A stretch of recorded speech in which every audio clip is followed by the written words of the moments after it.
السلام علیکم ناظرین، کیا ہم اپنے مرحوم والدین کے لیے اللہ کی راہ میں خرچ کرتے ہیں؟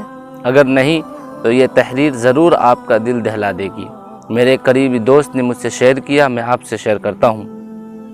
تحریر کچھ اس طرح ہے: میں ایک دن اپنے دوست کے ساتھ بیٹھا ہوا تھا۔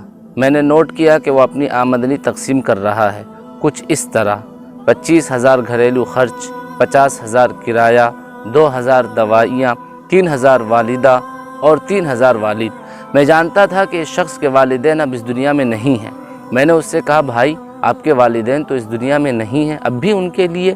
تو انہوں نے بڑی معصومیت سے جواب دیا کہ بھائی میرے والدین اس دنیا سے گئے ہیں، میرے دل سے نہیں گئے ہیں، وہ میرے دل میں ابھی بھی رہتے ہیں اور ہمیشہ رہیں گے۔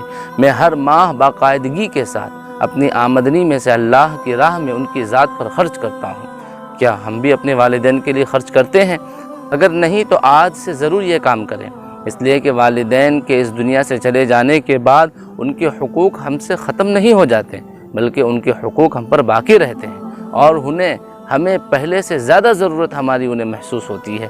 اللہ تعالیٰ جن کے والدین زندہ ہیں ان کی عمر میں برکت عطا فرمائے، اور جن کے والدین اس دنیا سے جا چکے ہیں ان کی مغفرت فرمائے، اور ہمیں اپنے والدین کے لیے اللہ کی راہ میں خرچ کرنے کی اللہ رب العزت ہمیں توفیق عطا فرمائے۔